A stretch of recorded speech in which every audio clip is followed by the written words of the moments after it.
बिस्मिल्लाहिर्रहमानिर्रहीम। अस्सलाम वालेकुम गाइस, कैसे हैं आप लोग। दुआ है कि खैरियत से हों और हमारा ये सफ़र खैरियत के साथ ही जारी रहे। हमने अपना chapter number 2 atomic structure start किया हुआ है और अभी तक हमने डिस्कवरी ऑफ इलेक्ट्रॉन डिस्कस किया है। अब हम डिस्कवरी ऑफ प्रोटॉन की तरफ मूव करते हैं। जब हमने लास्ट टॉपिक पढ़ा था डिस्कवरी ऑफ इलेक्ट्रॉन का, तो उसमें आप लोगों ने नोट किया होगा कि हमने कैथोड रे ट्यूब की बात की थी, या हम उसको डिस्चार्ज ट्यूब भी कहते हैं। तो बेसिकली एक्सपेरिमेंट एक ही है, डिस्कवरी ऑफ इलेक्ट्रॉन का भी प्रोटॉन का भी। इलेक्ट्रॉन की जो डिस्कवरी थी वो 19th सेंचुरी के स्टार्ट में हुई थी। उसके बाद फर्दर उसकी प्रॉपर्टीज़ डिस्कस की, और इसके लिए आप हमारी लास्ट वीडियो देख सकते हैं जो चैनल पर मौजूद है। और डिस्कवरी ऑफ प्रोटॉन उसके बाद हुई 1886 में, जब गोल्डस्टाइन ने ये डिस्कवर किया, ये ऑब्ज़र्व किया कि जब हम इलेक्ट्रॉन को पढ़ रहे हैं तो इलेक्ट्रॉन के साथ ही कुछ पॉजिटिवली चार्ज पार्टिकल्स भी मौजूद हैं उसी डिस्चार्ज ट्यूब में। तो बस ये हम दोबारा इसकी डायग्राम बनाते हैं और उस कॉन्सेप्ट को समझने की कोशिश करते हैं। तो अच्छा, ये डिस्चार्ज ट्यूब है, इसमें अगेन वही है कि ये कैथोड है और इसमें जो होल्स बने हुए हैं ये परफोरेटेड कैथोड इसको कहा जाता है, कि वो कैथोड जिसमें होल्स हों ताकि जो रेज़ हैं वो इसके दरमियान से बआसानी गुजर सकें। इसके अलावा ये एनोड है जिसके ऊपर पॉजिटिव चार्ज है, क्योंकि ये बैटरी के पॉजिटिव टर्मिनल से अटैच है। बिल्कुल जैसे हमने लास्ट एक्सपेरिमेंट में पढ़ा था इलेक्ट्रॉन की डिस्कवरी के दौरान, कि यहाँ पे हमने वैक्यूम पंप लगाया हुआ है सो दैट हम डिस्चार्ज ट्यूब का जो प्रेशर है उसको लो रख सकें। और लो हमने इसलिए रखा था ताकि जो बहुत ज़्यादा गैस मॉलिक्यूल्स ना हो और बहुत ज़्यादा इंटरप्शन ना हो एक इलेक्ट्रॉन की दूसरे के साथ या एक आयन की दूसरे के साथ। ठीक है, तो ये हमारा अगेन वही सेटअप है।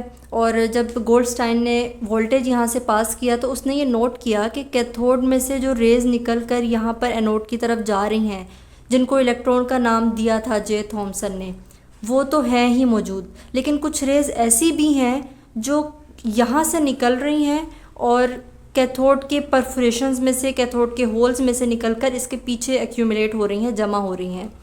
यानी कि दो तरह की रेज़ हैं। ये नेगेटिव रेज़ हैं जो कैथोड से निकलकर एनोड की तरफ जा रही हैं, और ये पॉजिटिव रेज़ हैं जो कि कैथोड की तरफ आ रही हैं। अगेन वही बात कि हमें कैसे पता चला कि ये पॉजिटिव हैं और ये नेगेटिव है, क्योंकि कैथोड के पे कौन सा चार्ज है, नेगेटिव चार्ज है, तो वो किसको अट्रैक्ट करेगा, जो पॉजिटिव रेज़ हैं। तो इसका मतलब है कि जो कैथोड पे रेज़ जमा हो रही हैं, जो कैथोड की परफोरेशन में से गुजर के जा रही हैं, उन पे पॉजिटिव चार्ज है, और जो एनोड की तरफ मूव कर रही हैं उन पे नेगेटिव चार्ज है। क्यों? क्योंकि एनोड इटसेल्फ पॉजिटिव चार्ज रखता है। ठीक है, तो जो नेगेटिव रेज़ थी उनको तो हमने कैथोड रेज़ का नाम दिया था। अब जो पॉजिटिव रेज़ हैं उनको केनाल रेज़ का नाम दिया गया। तो यहाँ से ये डिस्कवर हुआ कि नहीं, जो एटम है जब वो ब्रेक डाउन होता है तो दो तरह के हमें चार्ज मिलते हैं, एक नेगेटिव चार्ज, एक पॉजिटिव चार्ज। ये दो पॉइंट्स हैं इन दोनों एक्सपेरिमेंट्स की समरी, के नेगेटिव रेज़ या कैथोड रेज़ को इलेक्ट्रॉन्स कहा जाता है और ये कहाँ जमा होती हैं, एनोड पर। पॉजिटिव रेज़ या केनाल रेज़ को प्रोटॉन्स कहा जाता है और ये कहाँ जमा हुई, कैथोड पर। अब एक बात हम यहाँ समझ लेते हैं, हम पढ़ते आ रहे हैं कि नंबर ऑफ़ प्रोटॉन्स हमेशा नंबर ऑफ़ इलेक्ट्रॉन्स के इक्वल होते हैं। इलेक्ट्रॉन पे नेगेटिव चार्ज होता है, प्रोटॉन पे पॉजिटिव। यही वजह है कि atom as a whole neutral होता है, क्योंकि नेगेटिव और पॉजिटिव चार्जेस जब इक्वल हो जाएं तो वो एटम को न्यूट्रल करते हैं। अब यहाँ पर समझने वाली बात यह है कि फॉर एग्ज़ाम्पल मैंने इस डिस्चार्ज ट्यूब में हाइड्रोजन गैस ली। अब हाइड्रोजन में एक इलेक्ट्रॉन होता है तो एक ही प्रोटॉन होगा। अब क्या होगा कि ये हाइड्रोजन का एटम है, ये एक इलेक्ट्रॉन है और इसके न्यूक्लियस में एक प्रोटॉन है। अब जब मैंने वोल्टेज अप्लाई किया, फॉर एग्जांपल ये हाइड्रोजन गैस मैंने डिस्चार्ज ट्यूब में ली हुई है, जब मैंने वोल्टेज अप्लाई किया तो क्या होगा कि ये जो हाइड्रोजन का एटम है इसको एनर्जी मिलेगी, इसका इलेक्ट्रॉन लूज़ होगा। तो इलेक्ट्रॉन लूज़ होकर क्या सिचुएशन बनेगी इस एटम की, प्रोटॉन अलग हो जाएगा, इलेक्ट्रॉन अलग हो जाएगा। अब ये इलेक्ट्रॉन किस तरफ मूव करेगा, एनोड की तरफ, और ये प्रोटॉन किस तरफ मूव करेगा, कैथोड की तरफ। ठीक है, तो यही वो सिस्टम है जो गोल्डस्टाइन ने ऑब्ज़र्व किया कि सिर्फ नेगेटिव चार्ज पार्टिकल्स मौजूद नहीं बल्कि पॉजिटिव भी मौजूद हैं। एक और बात जो समझने वाली है, हमने डिस्कस किया था कि कैथोड रेज़ की नेचर हमेशा एक जैसी रहती है, चाहे हम कोई भी गैस यूज़ करें, हाइड्रोजन करें, हीलियम करें, कुछ भी करें। लेकिन केनाल रेज़ जो हैं, प्रोटॉन्स जो हैं, उनकी नेचर डिपेंड करती है कि हम कौन सी गैस डिस्चार्ज ट्यूब में यूज़ कर रहे हैं। केनाल रेज़ हैं वो बेसिकली गैस आयंस हैं। अब जैसे जैसे मैं गैस चेंज करती रहूँगी डिस्चार्ज ट्यूब में, गैस के आयंस भी चेंज होते रहेंगे, और गैस के आयन चेंज होंगे तो केनाल रेज़ की प्रॉपर्टीज़ भी चेंज होंगी। फॉर एग्जांपल, मैंने अगर डिस्चार्ज ट्यूब में हाइड्रोजन गैस ली तो क्या होगा, हीलियम ली तो क्या होगा, इसको हम समझते हैं। ये एक्ट कर रहे हैं एज केनाल रेज़, ये वाला आयन एक्ट कर रहा है एज केनाल रेज़। तो आप देखें कि दोनों अलग अलग हैं एटम्स, दोनों आयंस अलग अलग हैं, दोनों की प्रॉपर्टीज़ भी अलग होंगी। लेकिन ये एक्ट कर रहा है एज कैथोड रे, ये इलेक्ट्रॉन भी एक्ट कर रहे हैं एज कैथोड रे, तो इलेक्ट्रॉन तो सेम ही है। इसलिए हम कहते हैं कि कैथोड रे की प्रॉपर्टी हमेशा सेम रहती है चाहे कोई भी गैस यूज़ करें, लेकिन केनाल रे की प्रॉपर्टी चेंज हो जाती है with the change of gas in discharge tube. ये कॉन्सेप्ट क्लियर हुआ? अगर इसमें कोई कन्फ्यूजन है तो आप लोग ज़रूर कमेंट करके पूछ लिया करें। ठीक है, हम फिर अब कुछ डिस्कस करते हैं प्रोटॉन की या फिर केनाल रेज़ की प्रॉपर्टीज़।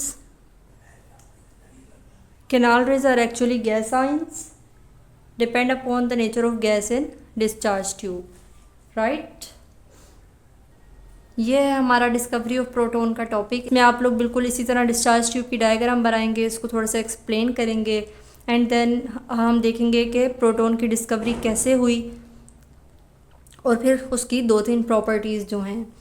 और इसके अलावा बाद में फिर रदरफोर्ड ने एक्सपेरिमेंट्स किए और कहा कि जो हाइड्रोजन का न्यूक्लियस है वो हर एटम में पाया जाता है।